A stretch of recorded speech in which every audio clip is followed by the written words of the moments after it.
So finally, after 4 years, 4 months, and 6 days of the abrogation of Article 370 by the current Parliament, Supreme Court has given its verdict in the favor of the government.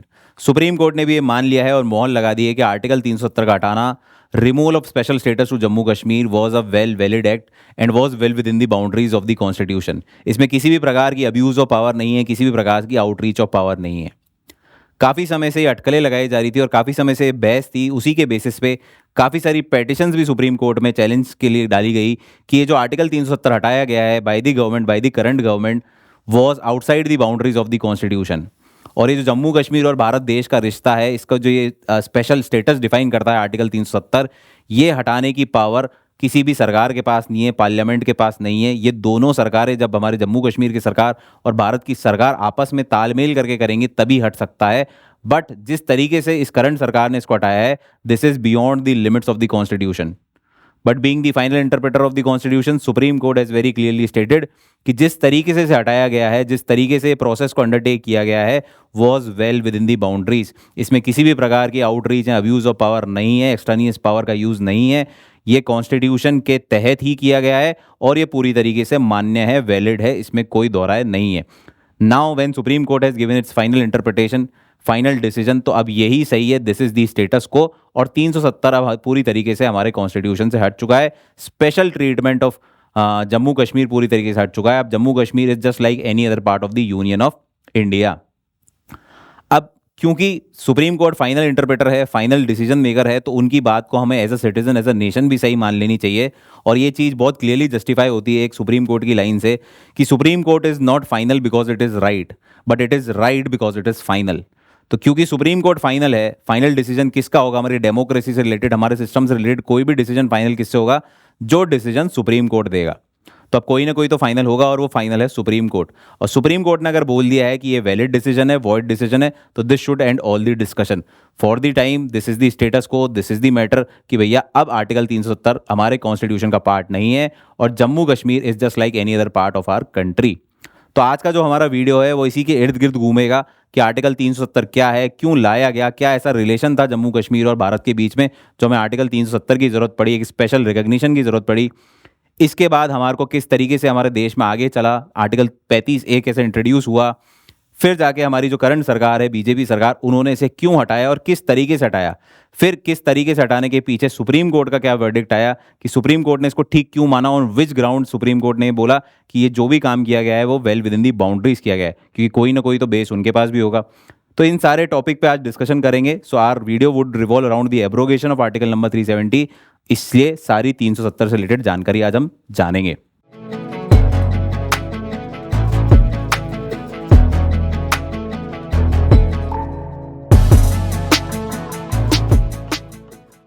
So hello and welcome to Parcham classes. और Parcham classes में आज हम deal कर रहे हैं article number 370, the verdict given by the supreme court in relation to the abrogation of article number 370.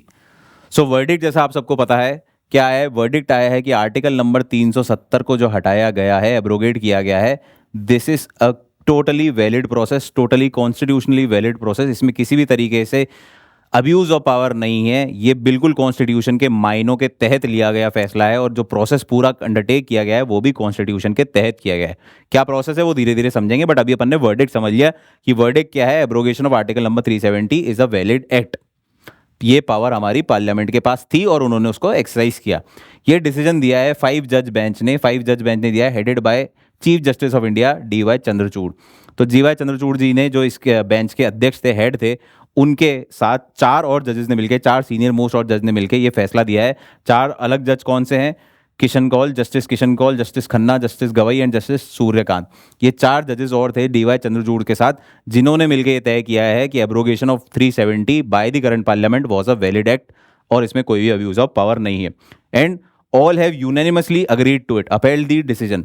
सबने यही final decision दिया है, मतलब इसमें कोई भी वेरिएशन नहीं है या मेजोरिटी से डिसीजन नहीं है, यूनानिमस डिसीजन है. मतलब 5 के 5 ने यही बोला है कि it is the right course of action और जो किया गया है वो सही है. हालांकि इस डिसीजन में 3 ओपिनियटेड डिसीजन आए हैं.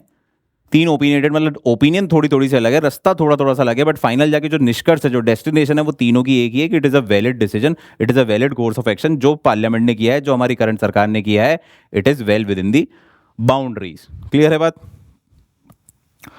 मूविंग अहेड, तो अब आर्टिकल 370 का हटाना इस कॉन्स्टिट्यूशनली वैलिड, ये तो सुप्रीम कोर्ट का वर्डिक्ट आ गया, लेकिन अब हम जान लेते हैं कि आर्टिकल 370 लाया क्यों गया, ऐसी कौन सी जरूरत थी कि जम्मू कश्मीर और इंडिया यूनियन को हमारे को एक स्पेशल रिलेशन देना था, जहां की और भी जो स्टेट्स थी, जब हम देश निर्माण करने निकले 1947 के बाद, तो जब हमने दूसरी स्टेट्स को स्पेशल अधिकार नहीं दिए, तो ऐसी कौन सी जरूरत आ गई थी कि हमारे को जम्मू कश्मीर को एक स्पेशल स्टेटस देना था, एक स्पेशल आर्टिकल जिसके लिए बनाया गया, आर्टिकल 370 बनाया गया, तो उसके पीछे क्या कारण थे। तो जैसा कि आपको पता है 1947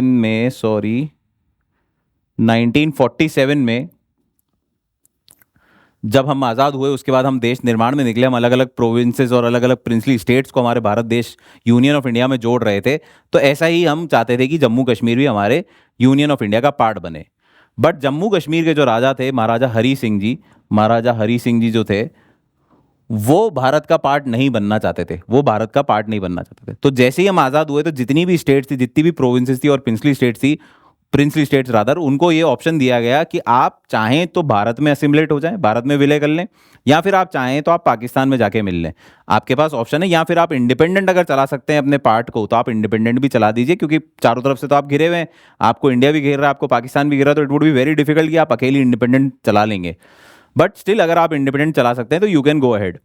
तो हरी सिंह जी जो थे, वो इसी मत के थे कि भैया मेरे को ना तो हिंदुस्तान में मिलना है, ना मेरे को पाकिस्तान में मिलना है, मैं तो मेरी इंडिपेंडेंट स्टेट चलाऊंगा। यही सोच के हरी सिंह जी अपनी स्टेट चला रहे थे, जब तक पाकिस्तान स्टार्टेड इन्वेडिंग। अब क्या हुआ, जब पाकिस्तान को भी पता पड़ गया भैया ये तो ना हिंदुस्तान में मिल रहा है ना हमारे साथ मिल रहा है, तो उन्होंने क्या सोचा, उन्होंने बोला कि अब हम इनको कॉन्कर करने पे जाते हैं, इनको कैप्चर करने पे जाते हैं। तो वहाँ के जो लोकल ट्राइबल पीपल थे, उनके साथ पाकिस्तान आर्मी ने अपना सपोर्ट किया, क्योंकि कश्मीर में काफ़ी सारी जनता मुस्लिम भी थी, तो इन लोगों को सपोर्ट करा, वहाँ के ट्राइबल जो लोकल एरिया थे उनके साथ सपोर्ट मिलकर पाकिस्तान और एक इस्लामिक नेशन बन रहा था, और वहाँ की लोकल जनता काफ़ी सारी इस्लामिक भी थी, तो इनका थोड़ा सा टिल्ट, वहाँ की जो ट्राइबल जनता है उनका टिल्ट पाकिस्तान की तरफ था। Backed up by the Pakistan army, they started capturing areas of Kashmir. अब यहाँ का राजा हिंदू है, लेकिन पॉपुलेशन अधिकतर मुसलमान थी, तो पाकिस्तान ने इनको कैप्चर करना चालू किया, और काफ़ी सारा एरिया जो जम्मू कश्मीर का था वो इन्होंने कैप्चर करना चालू कर दिया। अब इससे क्या हुआ, हरी सिंह जी को थोड़ा सा लगा डर। अब उन्होंने बोला भाई मेरी आर्मी इतनी स्ट्रांग नहीं है, मेरे पास इतनी मैन फोर्स नहीं है, मैं मेरे राष्ट्र को कैसे बचाऊं, या मैं मेरे एरिया को कैसे बचाऊं। राष्ट्र एज इन तब उनके लिए वही राष्ट्र था, वहाँ के राजा थे तो वही उनके लिए प्रोविंस था, वही उनके लिए स्टेट था, वही उनके लिए कंट्री मान लीजिए। अब तो मैं मेरे कैसे एरिया को बचाऊं, क्योंकि मेरे पास तो इतनी स्ट्रांग आर्मी भी नहीं है, और इंडिया भी मेरा साथ देगा नहीं, क्योंकि मैं इंडिया का पार्ट नहीं हूं। तो अब पाकिस्तान अंदर ही अंदर बढ़ते जा रहा है, तो मैं इसे कैसे रोकूं।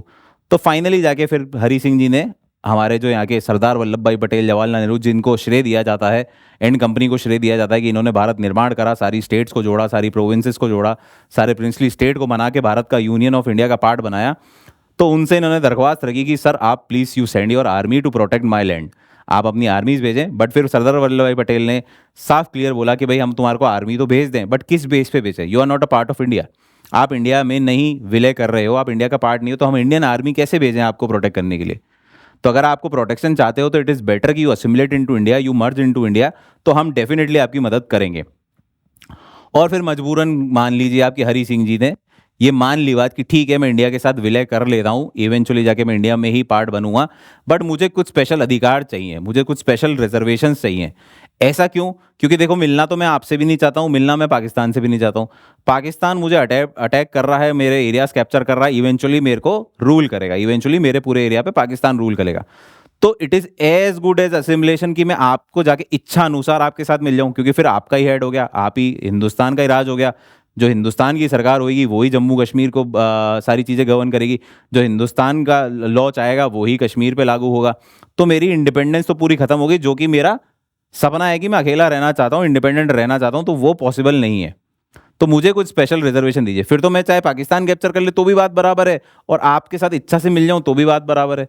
तो इट इज़ बेटर कि हम ऐसी मीडिएटिंग पाथ पे आए, कहीं बीच में आए, जहाँ पे मैं इंडिया का पार्ट भी बन जाऊं और थोड़ी बहुत इंडिपेंडेंस ऑटोनॉमी मेरे पास भी रह जाए। तो इस बात को मानते हुए, सोच विचार करते हुए, उस समय के लोगों ने इंस्ट्रूमेंट ऑफ एक्सेशन साइन करवाया हरी सिंह से।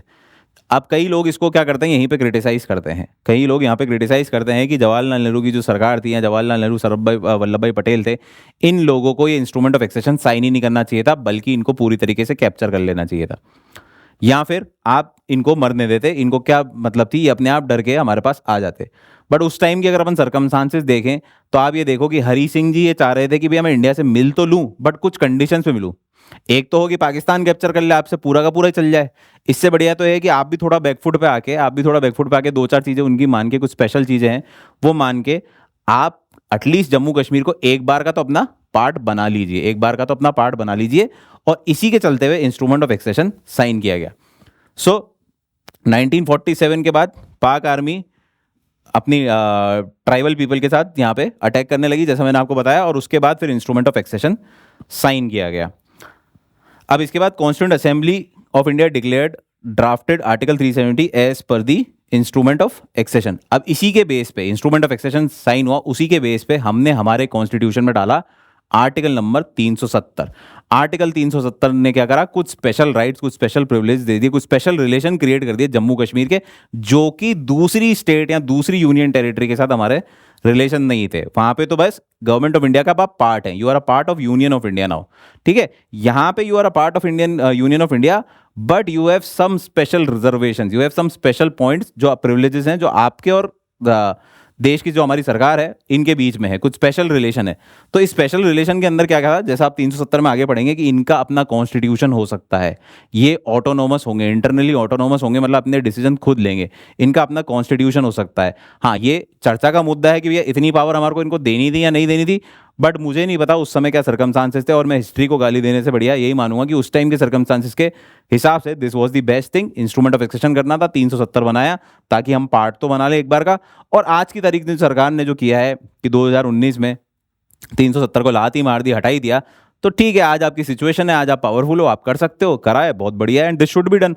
आज की तारीख में आप पावर है, तब हमारे पास भी पावर कोई खास नहीं हुआ करती थी, हम भी नए नए आज़ाद हुए थे, हमारे भी कोई हाल बहुत बढ़िया तो थे नहीं उस टाइम। तो अगर हमें उस टाइम अगर इंस्ट्रूमेंट ऑफ एक्सेशन साइन करना पड़ा या आर्टिकल 370 लाना पड़ा, तो this was the need of the hour then. मैं तो ये मान लेता हूँ कि ये this was the need of the hour. इसमें हम कहीं पे भी क्रिटिसिज्म में नहीं पहुंचेंगे। As a student, as a political citizen, हमारे को ये समझ में आना चाहिए कि हमारे जो डिसीजन हमारी सरकार ले रही है वो हमारे भले के लिए ही ले रही है, हमारे देश के भले के लिए ले रही है। तो उस समय की सरकार को ये लगा कि ये करना चाहिए, तो ये करा, तो ठीक है, दैट वॉज फेयर इनफ। आज की तारीख को लगा नहीं करना चाहिए, हटा देना चाहिए, हटा दिया, ठीक है, फाइन है, और सुप्रीम कोर्ट ने बोल लिया बिल्कुल सही है। ठीक है, तो इस तरीके से इंस्ट्रूमेंट ऑफ एक्सेशन साइन हुआ। अब इसमें इंस्ट्रूमेंट ऑफ एक्सेशन के बाद 370 आया। 370 ने कुछ स्पेशल राइट दिए। 370 के बाद कॉन्स्टिट्यूएंट असेंबली बनी, दोनों अलग अलग, हमारे भारत देश की तो बनी रही थी, कॉन्स्टिट्यूशन बनी रहा था, साथ ही साथ वहाँ का कॉन्स्टिट्यूशन निर्माण भी चालू हुआ। जम्मू कश्मीर का कि उनका सेपरेट कॉन्स्टिट्यूशन, सेपरेट फ्लैग होगा। ठीक है, फिर इसके बाद एक और 35A आर्टिकल लाया गया 1954 में, आर्टिकल 35A लाया गया, ये 370 के बेस पे लाया गया। 370 ने कुछ स्पेशल अधिकार दिए, उसके तहत फिर हम 35A लाए। 35A में जो है स्पेशल अधिकार दिए गए रेजिडेंट्स ऑफ जम्मू कश्मीर को। तो जम्मू कश्मीर के परमानेंट रेजिडेंट डिफाइन हुए कि कौन कौन जम्मू कश्मीर के परमानेंट रेजिडेंट होंगे और कौन कौन सी ऐसी चीज़ें होंगी जो उनके ऊपर उन्हीं का हक होगा। तो जम्मू कश्मीर में कोई भी बाहर वाला जाके लैंड नहीं ले सकता, वहाँ का जो परमानेंट रेजिडेंट होगा वही वहाँ पे लैंड ले सकता था बिफोर 2019। इसके अलावा जो सरकारी नौकरियां अगर आपकी निकल रही है जम्मू कश्मीर में, तो वो किसके लिए एलिजिबल हैं, who will be eligible for these jobs, the localites और the permanent residents of the Jammu and Kashmir. हर कोई जाके वहाँ पे जॉब अप्लाई नहीं कर सकता।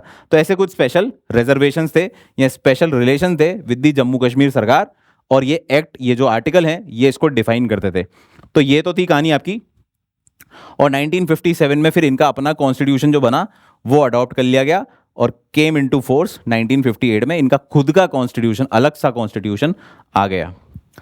तो ये कहानी तो थी आपकी आर्टिकल 370 लाने की जरूरत कहां पड़ी। अब आते हैं अपन आर्टिकल 370 है क्या, what are the features of article 370। तो आर्टिकल 370 जैसा मैंने आपको बताया स्पेशल आर्टिकल है defining the relationship of Jammu Kashmir with the union of India.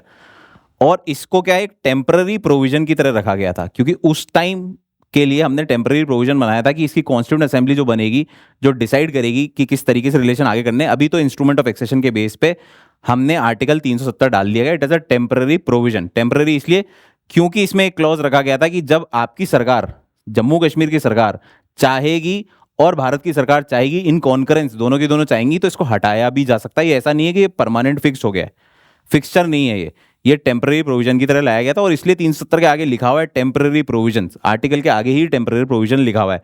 तो ये कुछ वर्ड्स हैं जिन पे खेल के 370 हटाया गया है, जिसपे सारा दिमाग लगा के, खेलने का मतलब मेरा ये नहीं है नेगेटिव सेंस, बट आपको यहाँ पे कुछ वर्ड्स मिलेंगे जिनको अपन हाईलाइट करेंगे, जिससे हमारे को पता पड़ेगा कि कितना समझदारी से या कितना इंटेलेक्चुअल काम है ये कि ये 370 हटाना, किस तरीके से इन्होंने कॉन्स्टिट्यूशन में फेरबदल किया है, किस तरीके से वर्ड्स प्ले करा है, जिस तरीके से आज की जो सरकार है ये 370 को हटा पाई और सुप्रीम कोर्ट इसको वैलिड बता पाई। क्योंकि अभी तक हम ये नहीं पता पा रहे थे कि 370 हटाएं तो कैसे हटाएं, ये इतने सारे वर्ड्स, इतने सारे पेज थे इसमें, जिसको सॉल्व करना आसान नहीं था, बट इवेंचुअली हमने सॉल्व करा है, वो अब हम धीरे धीरे देखेंगे। तो सबसे पहले तो क्या है, टेम्पररी प्रोविजन। ये बात तय थी कि भैया एक टेम्पररी प्रोविजन है, it is not a permanent provision, but ये जरूरत है कि भैया अगर इस टेम्पररी को हटाना है या इस टेम्पररी को परमानेंट करना है तो आपको कॉन्करेंस चाहिए ऑफ दी स्टेट गवर्नमेंट, मतलब सेपरेट जो गवर्नमेंट है हमारी जम्मू कश्मीर की, और दूसरा हमारी जो यहाँ की सेंट्रल गवर्नमेंट थी, वो दोनों जब कॉन्करेंस पे आएंगे तो इसको हटाया जा सकता है। Till then it was temporary, ये इंपॉर्टेंट ध्यान रखना। Which exempted Jammu and Kashmir permitting it to draft its own constitution and have its own flag. ठीक है, restricting the Indian parliament's legislative powers in the state. तो क्या बोल रहा है कि आर्टिकल 370 जो था ये क्या दे रहा था आपको, पावर दे रहा था, एक तो भैया आप अपना कॉन्स्टिट्यूशन बना सकते हो, और जो इंडियन पार्लियामेंट है या जो इंडियन लॉज हैं उसकी सीमा तय करता है कि किस सीमा तक आप पे लागू होंगे और नहीं होंगे। क्लियर है बात। तो आर्टिकल 370 में आफ्टर इंस्ट्रूमेंट ऑफ एक्सेशन के बेस पे, ये आर्टिकल 370 बना किस पे, किसके बेस पे, इंस्ट्रूमेंट ऑफ एक्सेशन के बेस पे। तो इंस्ट्रूमेंट ऑफ एक्सेशन में ये बोला गया कि जो इंडियन, या आर्टिकल 370 में बोला गया कि जो इंडियन लॉ है या जो हमारी जो सेंट्रल गवर्नमेंट है उसका जो अधिकार होगा वो 4 चीज़ों से रिलेटेड होगा, that is defence, finance, foreign affairs and communication. ये 4 एरियाज हैं जो यूनियन लिस्ट के पॉइंट है, इस पे जो लॉ होंगे वो भारत सरकार बना सकती है। इसके अलावा जो भी यूनियन लिस्ट और कॉन्करेंट लिस्ट के पार्ट्स हैं उस पे इंडियन जो सरकार है वो कोई भी लॉ नहीं बना सकती जब तक कॉन्करेंस या रिकमेंडेशन नहीं आए, जब तक कॉन्करेंस नहीं आए स्टेट गवर्नमेंट की है, जम्मू कश्मीर गवर्नमेंट की। ये जो 4 एरियाज हैं, ये जो 4 एरियाज है यूनियन लिस्ट के, इन पे जरूर आप क्या कर सकते हो, आप लॉ बना सकते हो, बट इसके लिए भी आपको क्या है, सलाह मशवरा करना पड़ेगा, बट बात आपकी मान ली जाएगी। जम्मू कश्मीर की सरकार के साथ आपको सलाह मशवरा करना पड़ेगा, पर बात आपकी मान ली जाएगी कि आप इन 4 मैटर में आप काम कर रहे हो। इसके अलावा जितने भी हैं वहां पे आपको कॉन्करेंस चाहिए कि आप भी राजी होगे और जम्मू कश्मीर सरकार भी राजी होगी, तभी आप लॉ बना सकते हो यूनियन लिस्ट और कॉन्करेंट लिस्ट के बाकी सारे पहलुओं पे। इसके अलावा आप लॉ नहीं बना सकते हो। ठीक है, so items in the union list and concurrent list, the power of the parliament to make laws for the state will be limited to those matters that correspond to those specified in the instrument of accession। तो जो instrument of accession में specify किए गए हैं कि आप किस किस पे लॉ बना पाओगे, वो कौन है, defence, finance, foreign affairs and communication, इसी पे आप लॉ बना सकते हो, that too with consultation of the state. यहां पे अगर आपको दिख रहा हो, that too with the consultation of the state, आपको कंसल्टेशन, सलाह मशवरा उनसे करना है, बट अपार्ट फ्रॉम दैट आपको लॉ बनाने का अधिकार है इन 4 मुद्दों पे, तो उसमें तो कोई दोहराए नहीं है। तो ये लिमिट लगा दी। बाकी जनरली स्टेट के साथ क्या हो सकता है, आप जितनी भी यूनियन लिस्ट और कॉन्करेंट लिस्ट के पार्ट हैं उस पर आप लॉ बना सकते हो। यूनियन लिस्ट पे तो आप बिना कंसल्टेशन के भी बना सकते हो, और कॉन्करेंट पे आप बना सकते हो कंसल्टेशन के साथ। यहाँ पे क्या है, आपको इन 4 के अलावा, इन 4 में भी कंसल्टेशन चाहिए, सलाह मशवरा चाहिए, माननी आपकी बात जाएगी, बट आप इसके अलावा तो लॉ बना ही नहीं सकते हो। ठीक है, कब बना सकते हो, इसकी भी एक कंडीशन है। ये कंडीशन है, ऑन अदर मैटर्स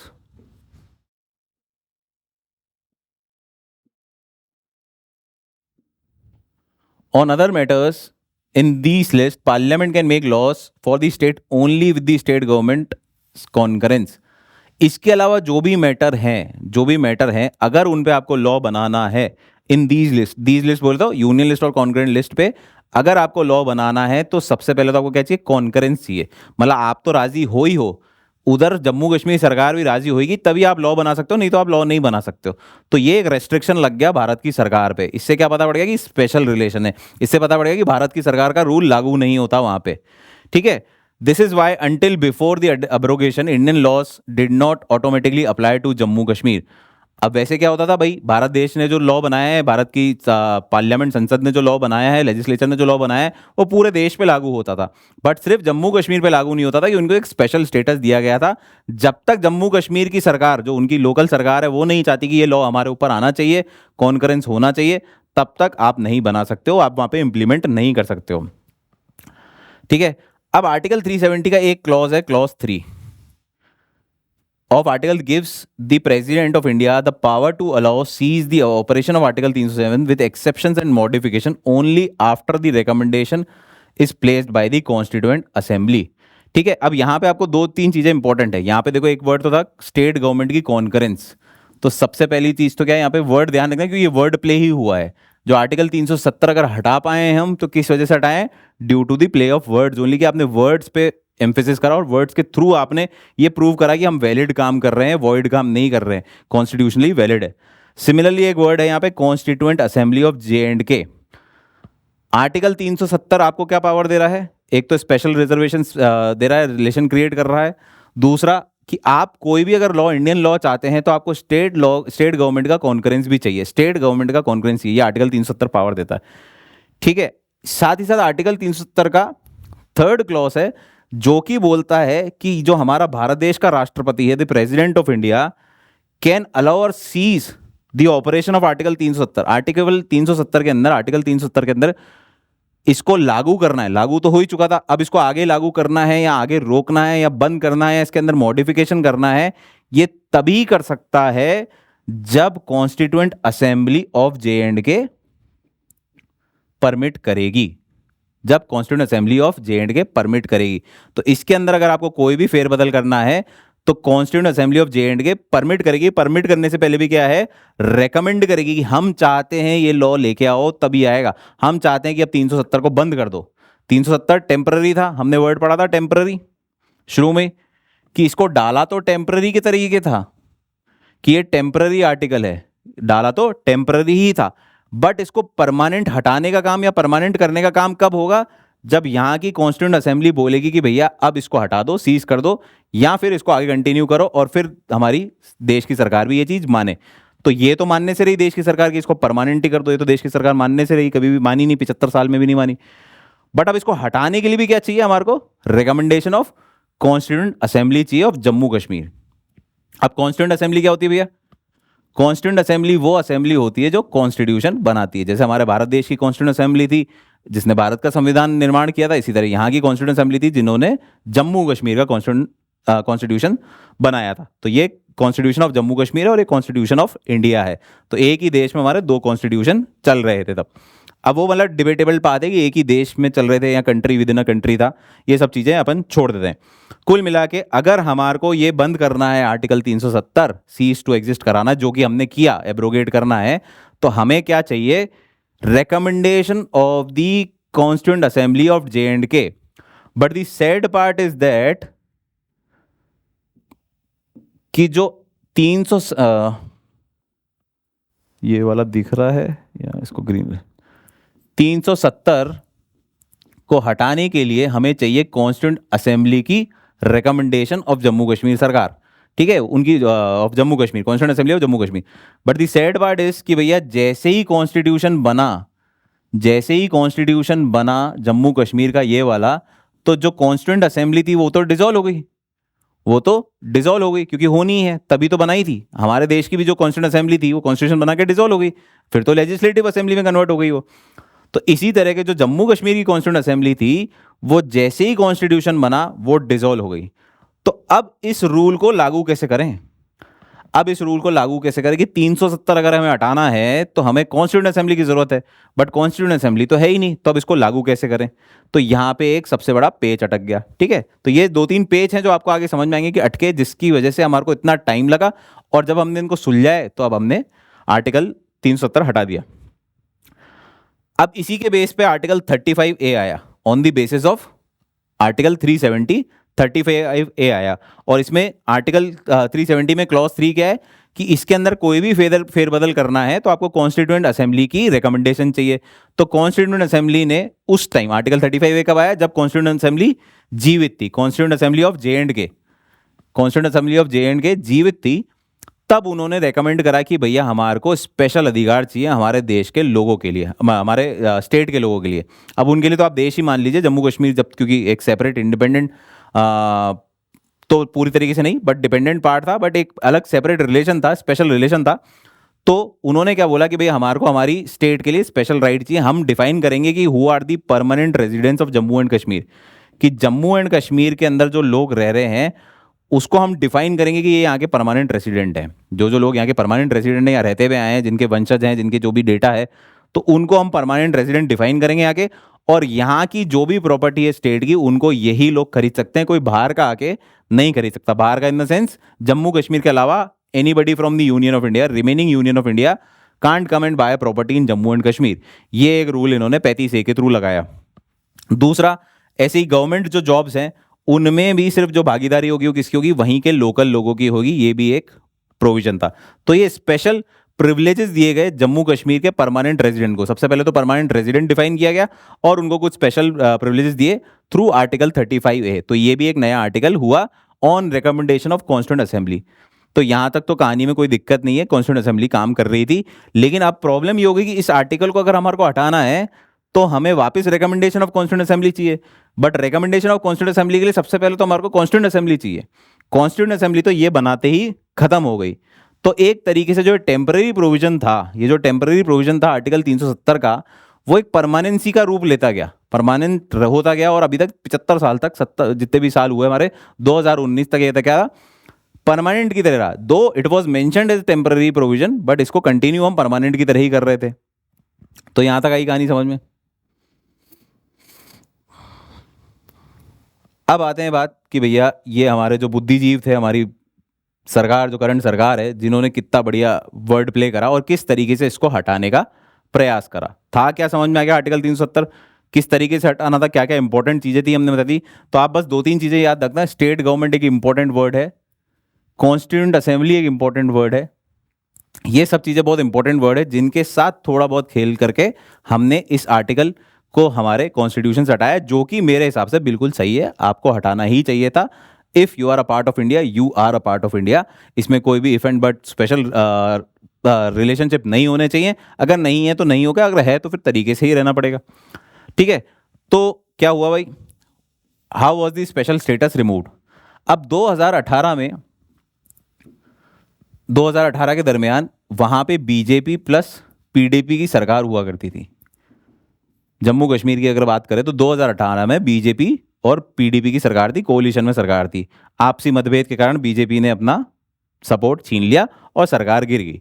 अब सरकार गिर गई तो वहां पे कुछ हालात ऐसे हुए कि वहां पे लग गया गवर्नर रूल। वहां पे क्या लग गया, गवर्नर रूल। ये कहानी समझिएगा, बहुत इंटरेस्टिंग कहानी है कि किस तरीके से 370 को हटाया गया। तो वहां पे लग गया गवर्नर रूल। अब गवर्नर रूल हट गया तो वहां पे कोई भी असेंबली नहीं है, कोई सरकार नहीं है, क्योंकि सरकार तो गिर ही गई थी, तो कोई असेंबली नहीं। गवर्नर रूल की वैलिडिटी होती है 6 महीने। गवर्नर रूल की वैलिडिटी थी 6 महीने, तो 6 महीने बाद इसको हटना था, दिस विच वॉज अराउंड दिसंबर 2018। दिसंबर 2018 में एंड हो रहा था। और दिसंबर 2018 में क्या हुआ, रामनाथ कोविंद जी ने दिसंबर 2018 में 6 महीने के लिए लगा दिया प्रेसिडेंट रूल। प्रेसिडेंट रूल क्या लगा दिया, प्रेसिडेंट रूल। अब प्रेसिडेंट रूल की अवधि भी कितनी होती है, 6 महीने की अवधि होती है, 6 महीने की ड्यूरेशन होती है। 6 महीने के बाद आपको वापस प्रोक्लेम करना पड़ेगा। If you want to continue with the president rule, you need to proclaim it after 6 months also. तो अभी के लिए तो इन्होंने लगाया 6 महीने के लिए प्रेसिडेंट रूल लगा दिया कोविंद साहब ने। और फिर जब जुलाई 18 में ये प्रेसिडेंट रूल खत्म होना था, दिसंबर जनवरी के आसपास लगाया, जनवरी 19, दिसंबर 18, जनवरी 19 आप मान लीजिए, इस टाइम प्रेसिडेंट रूल लगा। डेट्स का थोड़ा ऊपर नीचे है, 10-5 दिन ऊपर नीचे होगी। इसके बाद जुलाई 18 में जब हमारा प्रेसिडेंट रूल खत्म होना था, तो जुलाई 18 में वापस रीप्रोक्लेम कर दिया रामनाथ कोविंद जी ने कि भैया ये एक्सटेंड कर दिया गया है प्रेसिडेंट रूल। ये एक्सटेंड कर दिया गया प्रेसिडेंट रूल, और अभी भी प्रेसिडेंट रूल है, वहां पे कोई भी सरकार नहीं बन रही। और एक बात क्या होती है प्रेसिडेंट रूल में, कि कोई असेंबली नहीं है, सारे डिसीजन, सारी पावर किसके पास आ जाती है, गवर्नर ऑफ द स्टेट के पास आ जाती है। गवर्नर ऑफ द स्टेट के पास सारी पावर आ जाती है। तो जो गवर्नमेंट है वो कौन बन जाती है, वो गवर्नर बन जाती है, जो भी आपका गवर्नर अपॉइंटेड है तब, क्योंकि गवर्नर के कहने पे ही गवर्नर रूल लगा और उन्हीं के रिकमेंडेशन पे प्रेसिडेंट रूल लगा। तो अब जो आपका प्रेसिडेंट रूल लगा है, तो प्रेसिडेंट किसके थ्रू राज कर रहा है आपके स्टेट पे, गवर्नर के थ्रू रूल कर रहा है। तो यही हुआ कि प्रेसिडेंट रूल में क्या था, जो हेड था या गवर्नमेंट थी जम्मू कश्मीर की, वो कौन थी? वो थी गवर्नमेंट ऑफ जम्मू कश्मीर। उसका जो रोल प्ले कर रहा था वो प्ले कर रहा था governor, governor of Jammu and Kashmir. ठीक है, क्योंकि बाकी असेंबली तो थी नहीं, सरकार थी नहीं, तो ये ही गवर्नमेंट का रोल प्ले कर रहे थे। अब आते हैं बात, इसके चलते अगस्त 5 2019 में, इसके चलते अगस्त 5 2019 में, जो तारीख आप सबको याद होगी और हिस्ट्री में याद भी रहेगी, अगस्त 5 2019 और अब जो हमारी दिसंबर 11 2023 आई है, these are the turning points in the history of India. अब हमारा देश आगे इससे या तो बिगड़ेगा या सुधरेगा, कुछ ना कुछ नया रिजल्ट निकल के आएगा। और ये हैं पॉइंट्स, व्यू पॉइंट, जहां से हमारे देश की थोड़ी बहुत तकदीर ऊपर नीचे होनी तय है। ठीक है, तो अगस्त 5 2019 को क्या किया गया? अगस्त 5 2019 को president of India in the exercise of the powers conferred by clause 1 of article 370 of the constitution had issued the constitution order 2019. He issued an order with the concurrence of the state government of Jammu Kashmir. As the state was the under the president rule, it is presumed to the state governor gave his concurrence. अब मैंने आपको क्या बोला, article 370 के अंदर अगर कोई फेरबदल करने हैं, फेरबदल करने हैं तो आप किसके साथ करोगे? आर्टिकल 370 एक बार वापस देख लो, या यही समझाता हूँ फिर हट जाएगा। आर्टिकल 370 में अगर आपको कोई फेरबदल करने हैं तो आपको स्टेट गवर्नमेंट की कॉन्करेंस चाहिए। जम्मू कश्मीर की स्टेट गवर्नमेंट में कॉन्करेंस चाहिए। आर्टिकल 370 क्या है? Special rights to the Jammu Kashmir, या special article for the Jammu Kashmir. ठीक है, अब ये स्पेशल आर्टिकल में अगर आपको कोई भी चेंजेस करने हैं तो आपको जम्मू कश्मीर की स्टेट गवर्नमेंट के साथ कॉन्करेंस में आना पड़ेगा। जो हमारे भारत देश की सरकार है उसको जम्मू कश्मीर की स्टेट गवर्नमेंट के साथ कॉन्करेंस में आना पड़ेगा, जब ही कोई चेंज हो सकता है। अब हमारे भारत देश की सरकार, मतलब प्रेसिडेंट ऑर्डर, प्रेसिडेंट ऑर्डर का तो हमारे भारत देश की सरकार ने ऑर्डर दिया, in concurrence with the state governor, in concurrence with the state governor. अब यहां पे आप समझें कि ये जो स्टेट गवर्नर है, ये जो स्टेट गवर्नर है, अब इसी को गवर्नमेंट मान लिया गया। हमें जो प्रोविजन में चाहिए था, हमें जो प्रोविजन में चाहिए था वो क्या चाहिए था? State government plus Indian government, इनका कॉन्करेंस ये था। इंडियन गवर्नमेंट तो है ही मौजूद, स्टेट गवर्नमेंट मौजूद नहीं है अभी, क्योंकि प्रेसिडेंट रूल चल रहा है। और प्रेसिडेंट रूल के टाइम में स्टेट गवर्नमेंट का काम कौन करेगा? गवर्नर का करेगा। Governor would be constitute as the government of Jammu and Kashmir. तो गवर्नमेंट ऑफ जम्मू कश्मीर का रोल प्ले करा गवर्नर ने, और इंडियन गवर्नमेंट ने प्रेसिडेंट ऑर्डर निकाला। इनके कॉन्करेंस में लाके एक ऑर्डर निकाला गया, order number 272, constitutional order 272। Clear है बात? तो कैसे आया कॉन्स्टिट्यूशनल ऑर्डर 272? ये आ गया कॉन्स्टिट्यूशनल 272। दो ऑर्डर निकाले गए थे बहुत इंपॉर्टेंट, एक 272 और एक 273। बट 272 निकालने के लिए चाहिए क्या था हमारे को? इंडियन गवर्नमेंट और state government of Jammu Kashmir का कॉन्करेंस ये था। State government of Jammu Kashmir का कॉन्करेंस पॉसिबल नहीं था, क्योंकि तब चल रहा था प्रेसिडेंट रूल। और प्रेसिडेंट रूल के समय हम क्या मान लेते हैं कि जो गवर्नर है वो ही गवर्नमेंट है, क्योंकि इन्हीं के थ्रू प्रेसिडेंट कंट्रोल बनाए हुए है अपना स्टेट पे। और ऐसे पुराने जो ऑर्डर्स आए थे, पुराने ऑर्डर्स भी इंप्लीमेंट किए गए थे। इससे पहले जो 2019 से पहले भी जब पुरानी सरकारें थी, तब भी ऐसे ऑर्डर लाए गए थे। जब प्रेसिडेंट रूल चलता था तो गवर्नर के कहने पे ही उसको कॉन्करेंस माना गया ऑफ द स्टेट गवर्नमेंट, और आगे रूल्स लाए गए। तो यही स्टेप यहां पे भी हुआ कि चेंजेस लाए गए और कॉन्स्टिट्यूशनल ऑर्डर 272 लाया गया, 272।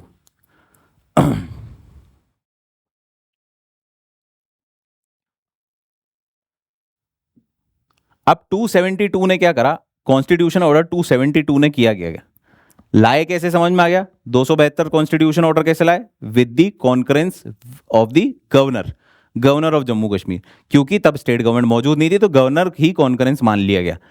अब इस 272 के अंदर क्या था? इस 272 के अंदर आर्टिकल 367 में कुछ फेरबदल करे गए, कुछ चीजें डाली गई। आर्टिकल 367 है हमारा इंटरप्रिटेशन आर्टिकल, कुछ इंटरप्रेट करना होता है तो हम आर्टिकल 367 में डालते हैं।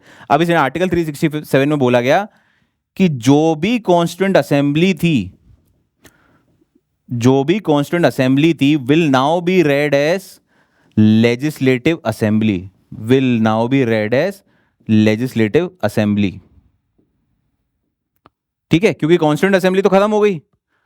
मैं 272 कॉन्स्टिट्यूशन ऑर्डर लाया विद पावर, जो प्रोसेस था उसके थ्रू कॉन्स्टिट्यूशनल ऑर्डर 272 ले आया। गवर्नर की कंकरेंस से 272 ले आया। अब इस 272 में मैंने क्या करा, आर्टिकल 367 डाला, अमेंडमेंट डाला उसमें कि भैया कॉन्स्टिट्यूंट असेंबली जहां जहां लिखा गया है उसको आप पढ़ोगे लेजिस्लेटिव असेंबली, उसको आप पढ़ोगे लेजिस्लेटिव असेंबली। तो मैंने आपको शुरू में 2-3 पेज बताए थे। स्टेट गवर्नमेंट के पेज को कैसे सुलझाया, गवर्नर के थ्रू, उसको मान लिया गवर्नर, ठीक है। दूसरा पेज क्या है, कॉन्स्टिट्यूएंट असेंबली, इसको कैसे सॉल्व किया, इसको बोल दिया गया लेजिस्लेटिव असेंबली, लेजिस्लेटिव असेंबली, ठीक है, कि कॉन्स्टिट्यूएंट असेंबली तो खत्म हो गई। अब वापस वही बात आ गई, भैया लेजिस्लेटिव असेंबली आएगी कहां से, जो स्टेट है उसमें तो सरकार ही नहीं है, उसमें तो सरकार ही नहीं है, प्रेसिडेंट रूल लगा हुआ है। तो प्रेसिडेंट रूल लगा हुआ है, इसका मतलब जो लेजिस्लेटिव असेंबली अब है would be the legislative assembly of India, ठीक है, लेजिस्लेटिव असेंबली ऑफ इंडिया, यानी कि भारत का पार्लियामेंट जो होगा वो ही अब लेजिस्लेटिव असेंबली का रोल प्ले करेगा, वो ही अब लेजिस्लेटिव असेंबली का रोल प्ले करेगा। तो ये फेरबदल करेगा, कॉन्स्टिट्यूशन असेंबली की जगह आप क्या बोल दिया, क्या would be read as legislative assembly. तो अब जो भी चेंजेस आप करोगे, जो भी चेंजेस आप करोगे वो किसके थ्रू करोगे आप, लेजिस्लेटिव असेंबली के through.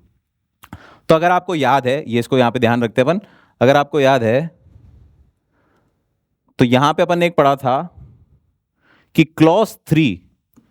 Clause 3 of the article 370 gives the president of India power to allow seize the operation of article 370, seize the operation of article 370, seize the operation of article 370। इस पे रोक कैसे लगा सकते हैं, by modification only after the recommendation is placed by the constituent assembly of Jammu and Kashmir। तो अगर मुझे 370 हटाना है तो मुझे क्या चाहिए भैया, कॉन्स्टिट्यूएंट असेंबली का रिकमेंडेशन चाहिए। और 272 आर्टिकल के साथ, 272 कॉन्स्टिट्यूशनल ऑर्डर के साथ मैंने क्या करा, अब ये यहां से मिट गया, वापस बताता हूं। 200 जो कॉन्स्टिट्यूशनल ऑर्डर 272 हम लाए, उससे हमने क्या करा, उससे हमने कॉन्स्टिट्यूएंट असेंबली को बोल दिया लेजिस्लेटिव असेंबली, उसको क्या बोल दिया, should be read as legislative assembly. और लेजिस्लेटिव असेंबली क्योंकि उस समय तो मौजूद ही नहीं है जम्मू कश्मीर में, तो हमने जो भारत की लेजिस्लेटिव असेंबली है, प्रेसिडेंट रूल लगा हुआ है, तो भारत की जो लेजिस्लेटिव असेंबली है उसी को हमने लेजिस्लेटिव असेंबली मान लिया गया। क्लियर है बात। अब उन्होंने रिकमेंडेशन दे दी, जब उनको मान लिया तो उन्होंने रिकमेंडेशन दे दी कि भैया अब आप क्या करो, अब आर्टिकल 370 को आप खत्म कर दो। तो आर्टिकल 370 खत्म करने के लिए फिर कॉन्स्टिट्यूशनल ऑर्डर आया, कॉन्स्टिट्यूशनल ऑर्डर नंबर 273, जो क्या बोला गया कि 370 article has been abrogated by the president in concurrence with the recommendation of the legislative assembly of India.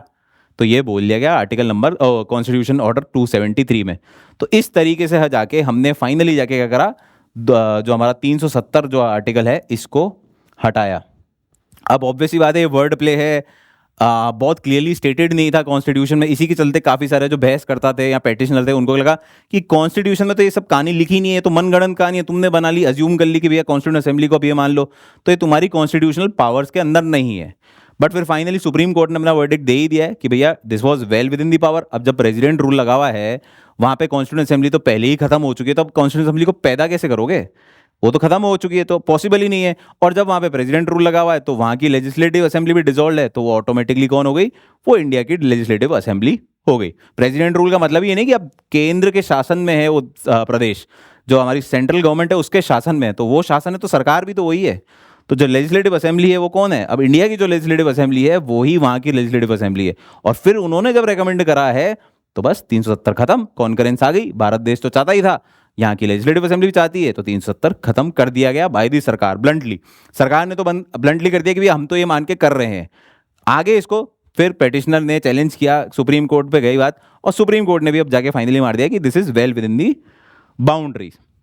So as per clause 3, article 370 could have only be scrapped after the state's constituent assembly recommended it। तो कब हो सकता था वो, सिर्फ state assembly जब इसको recommend करती थी।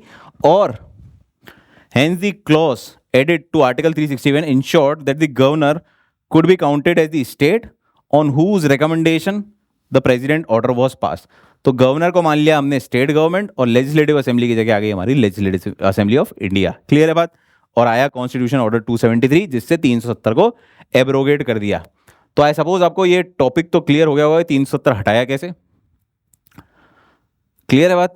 370 क्या था, आर्टिकल क्या था, क्यों लाया गया, किस कारण से इसे इंट्रोड्यूस किया गया, किस क्या प्रॉब्लम्स आ रही थी, और इसको हटाने के लिए हमने क्या वर्ड प्ले करा है, या किस तरीके से हमारी सरकार ने दिमाग के साथ इंटेलेक्चुअली इसको हटाया है, और फाइनली फिर सुप्रीम कोर्ट ने माना कि भैया आपने जो भी काम करा है which was well with in the boundaries. अब यहाँ पे तो हमने मान लिया कि भैया ये लेजिस्लेटिव कॉन्स्टिट्यूएंट असेंबली डिसॉल्व हो गई है, तो हम लेजिस्लेटिव असेंबली मान सकते हैं। लेकिन ऐसे प्रीवियस केस भी रहे हैं जहां पे इस टेम्पररी प्रोविजन को परमानेंट भी माना गया है। पुराने एक आध केस हैं जिनमें इसको टेम्पररी प्रोविजन को परमानेंट भी माना गया है, बट आज सुप्रीम कोर्ट ने ओवर रूल कर दिया कि भैया नहीं, अब यही है, यही अपहेल्ड किया गया कि 370 हटा दिया गया, it is totally constitutionally valid, जो भी काम किया है वो बिल्कुल well with in the boundaries है। अब आते हैं बात, इसके अलावा एक और काम किया हमारी देश की सरकार ने 2019 में। हमारी सरकार है तो मस्त, मजे तो करती रहती है, तो उन्होंने एक और 2019 में एक और काम किया कि जम्मू कश्मीर की जो स्टेट है हमारे, क्या थी, जो जम्मू कश्मीर की स्टेट थी, स्टेट ऑफ J&K, इसको 2 यूनियन टेरिटरी में बना दिया, जिसके लिए 2 रीऑर्गेनाइजेशन बिल लाए, एक union territory of Jammu and Kashmir और एक union territory of Ladakh. Earlier both of which were a part of a state of Jammu Kashmir, but अब क्या हुआ, ये वाला जो एरिया है this is Jammu and Kashmir and this area is a union territory of Ladakh. Jammu Kashmir की जो लेजिस्लेटिव जो आपकी यूनियन टेरिटरी बनाई गई, इसको बोला गया this union territory will have legislative assembly like Delhi and Puducherry. जैसे दिल्ली और पुडुचेरी हमारी 2 यूनियन टेरिटरीज है जिनके पास अपनी विधानसभा है, अपनी लेजिस्लेटिव असेंबली है, similarly Jammu Kashmir will also be having their legislative assembly. ये थोड़ा सा ब्राइट दिख रहा होगा तो प्लीज़ थोड़ा सा गौर कर लेना, otherwise you will see in the notes, ठीक है। तो लेजिस्लेटिव असेंबली जो आपकी है जम्मू कश्मीर की तो होगी, but Ladakh would be a union territory with no legislative assembly. Legislative assembly नहीं होगी, ये केंद्र शासित ही रहेगी, इसके सारे जो भी लॉज होंगे वो इंडियन गवर्नमेंट ही बनाएगी, जैसे किसी भी यूनियन टेरिटरी के बनाते हैं, कंट्रोल में रहते हैं। जम्मू कश्मीर एक लेजिस्लेटिव असेंबली के साथ होगी और वो अपने ऑटोनोमस रूल बना पाएगी, except 2 areas, that is police and public order। तो पुलिस और पब्लिक ऑर्डर की जो बात आएगी, इन पे जो कानून बनाने पड़ेंगे, ये कानून सेंट्रल गवर्नमेंट ही बनाएगी। अपार्ट फ्रॉम दैट ऑटोनॉमी होगी पूरी हमारी जम्मू कश्मीर की लेजिस्लेटिव असेंबली के पास। क्लियर है बात? पुलिस और पब्लिक ऑर्डर। दिल्ली में एक और चीज़ ऐड होती है, दिल्ली में एक और होता है लैंड पे भी लॉ जो है वो अपनी सेंट्रल गवर्नमेंट ही बनाएगी, लैंड से रिलेटेड मैटर पे भी। यहाँ पे लैंड का जो पार्ट है वो जम्मू कश्मीर की सरकार को दे दिया जाएगा, ठीक है। ये बिल पास किया गया, क्लियर है। So it bifurcated Jammu Kashmir into 2 union territories. Jammu and Kashmir was a UT with the legislative assembly, Ladakh was without an assembly. This is the first time that a state has been converted into a UT. अब यहाँ पे क्या हुआ, एक और question arise हो गया, जो कि कॉन्स्टिट्यूशनल इंपॉर्टेंस का था। जो हमने आर्टिकल 370 के साथ डील करा वो तो कॉन्स्टिट्यूशनल इंपॉर्टेंस थी, ये भी एक कॉन्स्टिट्यूशनल इंपॉर्टेंस हो गई कि भैया क्या आप एक स्टेट में इसको यूनियन टेरिटरी बना सकते हो? जो एक स्टेट हुआ करती है उसको क्या आप यूनियन टेरिटरी में कन्वर्ट कर सकते हो, या 2 टुकड़े करके आप 2 यूनियन टेरिटरी बना सकते हो? तो इसमें अगर आपको याद हो, जिनको पता हो, आर्टिकल 3 एक जो है वो हमारे पार्लियामेंट को अधिकार देता है, वो हमारी पार्लियामेंट को अधिकार देता है कि आप किसी भी स्टेट की बाउंड्रीज के साथ छेड़छाड़ कर सकते हो, आप उनका एरिया इंक्रीज डिक्रीज कर सकते हो, आप उस स्टेट में से एक पार्ट निकाल के दूसरी स्टेट बना सकते हो, आप एक स्टेट में से पार्ट निकाल के यूनियन टेरिटरी बना सकते हो। लेकिन क्या स्टेट इटसेल्फ को आप यूनियन टेरिटरी बना सकते हो, या उसमें से 2 यूनियन टेरिटरी निकाल सकते हो? मतलब एक तरीके से डाउनग्रेडिंग कर सकते हो आप। भाई स्टेट में से मैंने यूनियन टेरिटरी एक निकाल दी, रिमेनिंग तो स्टेट ही बची, बाकी यूनियन टेरिटरी निकाली, दैट इज फाइन, ये हो सकता है। लेकिन क्या आप स्टेट को डाउनग्रेड करके 2 यूनियन टेरिटरी बना सकते हो, या यूनियन टेरिटरी निकाल सकते हो स्टेट में से, स्टेट का अस्तित्व ही खत्म कर सकते हो? तो this was the matter of constitutional importance again. तो ये वापस उसी बेंच के पास था जो बेंच 370 पे बात कर रही थी, उन्हीं के पास इसका डिसीजन भी था। अब उन्होंने यहाँ पे क्या इंटरेस्टिंग चीज बोली कि क्योंकि जम्मू कश्मीर के जो हमारे यूनियन ऑफ इंडिया के जो सॉलिसिटर थे, जो हमारे इंडिया भारत सरकार की तरफ से केस लड़ रहे थे, तो उन्होंने बोला कि ये जम्मू कश्मीर को जो हमने यूनियन टेरिटरी बनाया है that is a temporary provision, ये टेम्पररी है और इसको स्टेटहुड वापस रीस्टोर कर दी जाएगी बहुत ही जल्दी। ये डिसीजन, ये बेसिकली उनकी दलील थी। तो इस पे सुप्रीम कोर्ट ने बोला कि भाई वैसे तो ये गलत है, वैसे तो पॉसिबल नहीं है, and it is a part of broader discussion, क्योंकि कहीं पे मना भी नहीं है। आर्टिकल 3 में लिखा हुआ है कि आप स्टेट के साथ फेरबदल कर सकते हो, स्टेट से आप दूसरी स्टेट निकाल सकते हो, स्टेट से आप दूसरी यूनियन टेरिटरी निकाल सकते हो। ये नहीं लिखा हुआ कि भैया आप स्टेट को यूनियन टेरिटरी में कन्वर्ट कर सकते हो, डिग्रेड कर सकते हो, डाउनग्रेड कर सकते हो। बट कहीं पे ये भी रोक भी तो नहीं लगाई है। तो इसको सुप्रीम कोर्ट ने बोला कि भैया ये जो मैटर है इस पे एक ब्रॉडर डिस्कशन होना चाहिए कि आप स्टेट को डाउनग्रेड करके यूनियन टेरिटरी बना सकते हो, एक ऑटोनोमस सरकार से क्या आप वापस उसको कंट्रोल आपकी देश की सरकार को दे सकते हो। तो ये question to be thought upon है, ब्रॉड डिस्कशन है, बट ये अभी हमारे को डिस्कस करने की जरूरत नहीं है इस कॉन्टेक्स्ट में, क्योंकि ये प्रॉमिस किया गया कि जम्मू कश्मीर को वापस से स्टेटहुड रीस्टोर कर दी जाएगी। तो ये एक और डिसीजन था और इस पे ये वर्डिक्ट था हमारे जजेस का। क्लियर है बात?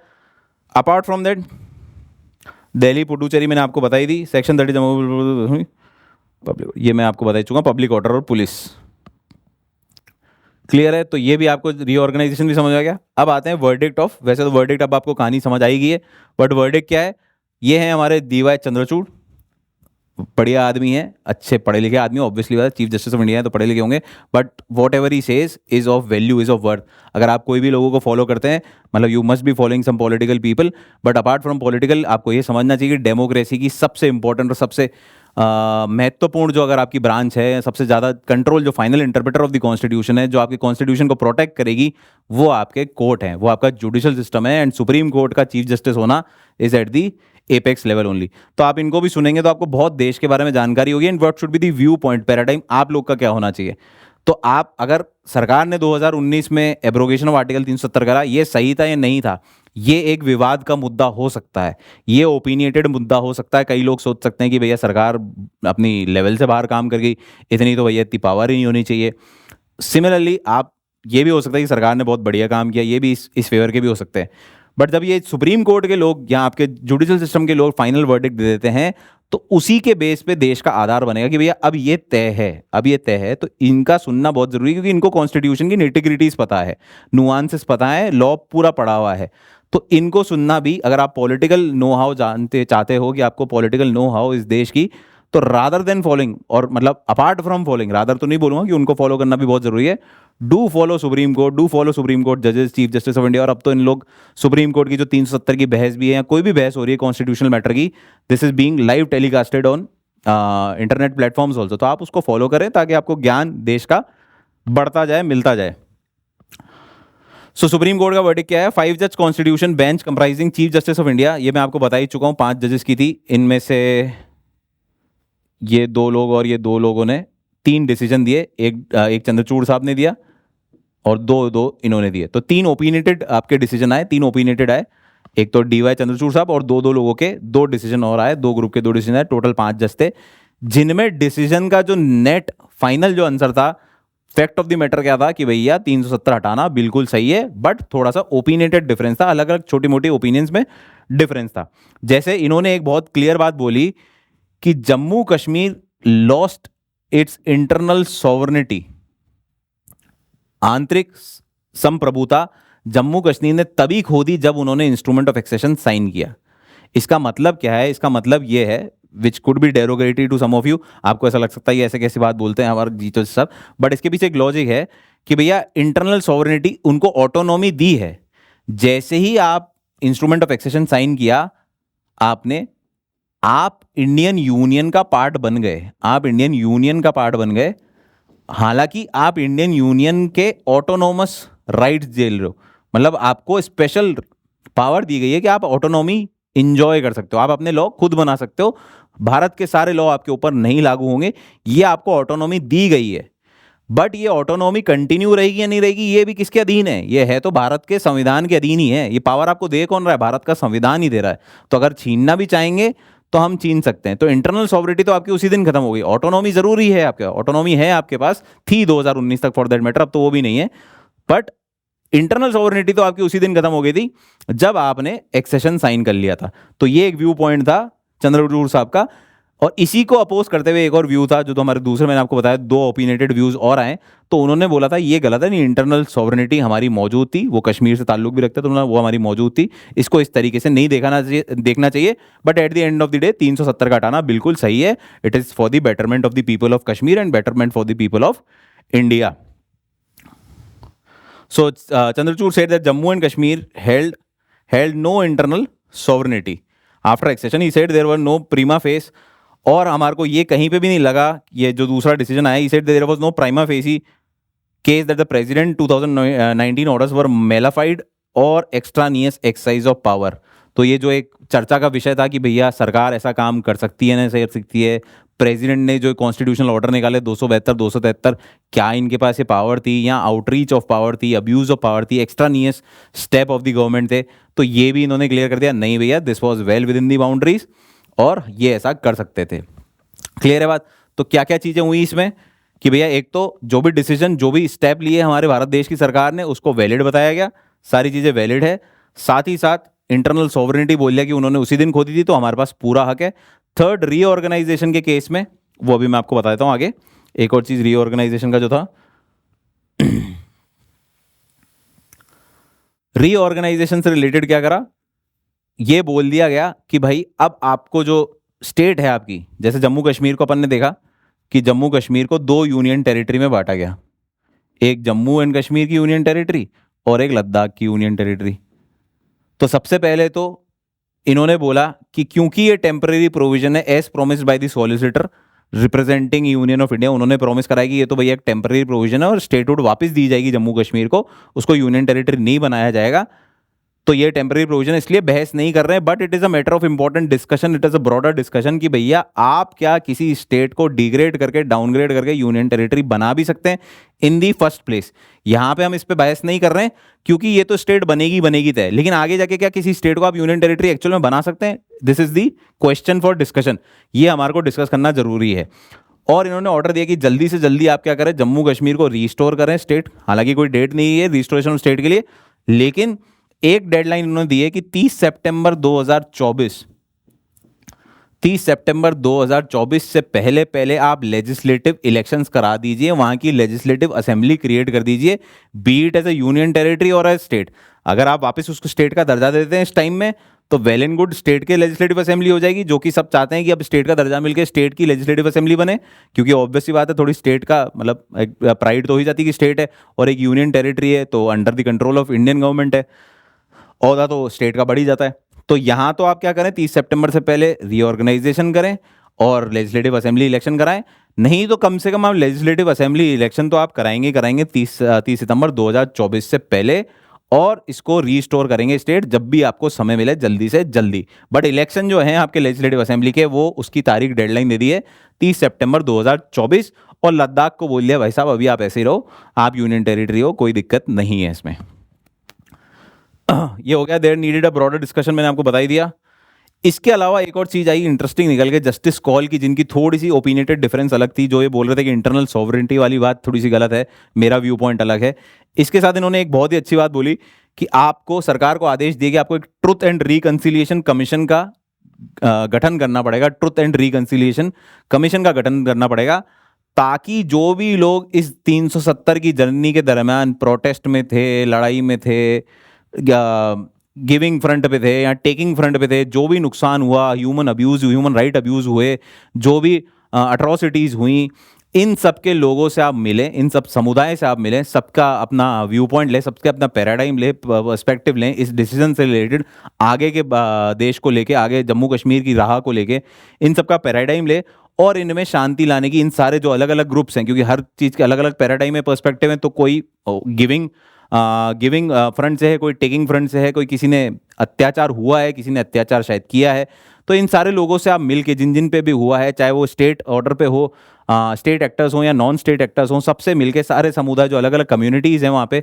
उन सबके मिलके इनकी शांति बनाएं और एक आगे देश, जम्मू कश्मीर को एक आगे तरक्की की ओर अग्रसर करें। ये truth and reconciliation statement commission का अपॉइंटमेंट के लिए इन्होंने सरकार को बोला है। अब ये ट्रूथ एंड रिकंसिलिएशन जो कमीशन है, इसको सबसे पहले इसका जो जिक्र हुआ था 1995 के आसपास हुआ था, जब नेल्सन मंडेला आए थे साउथ अफ्रीका में, तो उन्होंने एंडोर्स किया था कि भैया ट्रूथ एंड रिकंसिलिएशन कमीशन होनी चाहिए, क्योंकि वो अपार्थाइड की लड़ाई लड़के आए थे, जो रंग के अगेंस्ट जो डिस्क्रिमिनेशन था, on the basis of colour जो डिस्क्रिमिनेशन होता था, उसकी जो लड़ाई थी उसको लड़के आए थे।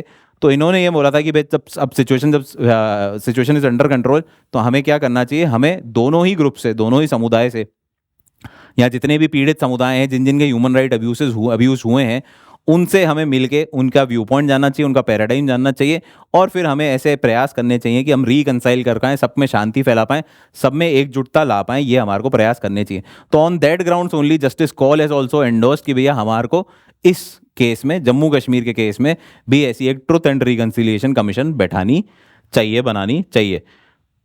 Acknowledgement of the acts of alleged rights violations in the region. ठीक है, तो ये था सुप्रीम कोर्ट का verdict with all the view point. 370 कैसे हटाया, क्यों हटाया, वैलिड था नहीं था, ये सारी चीज़ें भी हमने डिस्कस कर ली। आगे के स्टेप क्या हैं, ट्रूथ एंड रिकंसिलिएशन कमीशन बैठनी चाहिए, स्टेटहुड मिलनी चाहिए। 30 सितंबर 2024 से पहले हमारे को इलेक्शन होने चाहिए, तो फ्यूचर भी थोड़ा सा हमारे को बता दिया, तो पिक्चर और क्लियर हो गई, सारे बादल और हट गए। तो अभी ये जो स्टेप हैं ये हो गए हैं। अब चर्चा तो खैर चलती रहेगी, बट वापस जैसे मैंने आपको बताया, क्योंकि supreme court is the final interpreter of the constitution, it is better कि हम ये मान लें कि अब ये जो डिसीजन है, this is the final, this is the status quo, and this is the right thing. यही हो सकती थी। सबसे पढ़े लिखे लोगों ने, सबसे ज्ञानी लोगों ने जब ये डिसीजन दिया है, तो this must be in the better course of action only. इसके अलावा अभी विंटर सेशन अभी हमारा लोकसभा का चल ही रहा है, पार्लियामेंट का चल ही रहा है, तो इसमें 2 बिल और लाए गए हैं जम्मू कश्मीर से छेड़छाड़ करते हुए, जम्मू कश्मीर से रिलेटेड। एक तो रिजर्वेशन बिल लाया गया है और रीऑर्गेनाइजेशन को आगे बढ़ाया गया है। तो रिजर्वेशन बिल में वीकर सेक्शंस को कुछ सीट्स दी गई हैं, एक्स्ट्रा सीट्स दी गई हैं, 107 से शायद अब सीट्स 114 हो गई हैं। रीऑर्गेनाइजेशन के थ्रू सीट्स भी बढ़ा दी गई हैं, और रिजर्वेशन के थ्रू क्या किया गया है, वीकर सेक्शन को पब्लिक स्कूल्स और ये पब्लिक एरियाज में रिजर्वेशन भी प्रोवाइड करी गई है, ओबीसी एंड वीकर सेक्शंस को। क्लियर है। और रीऑर्गेनाइजेशन से सीट्स बढ़ा दी गई हैं, प्लस जो वहाँ के माइग्रेंट्स हैं उनको भी रिप्रेजेंटेशन देने की कोशिश की गई है। So this was all about article 370।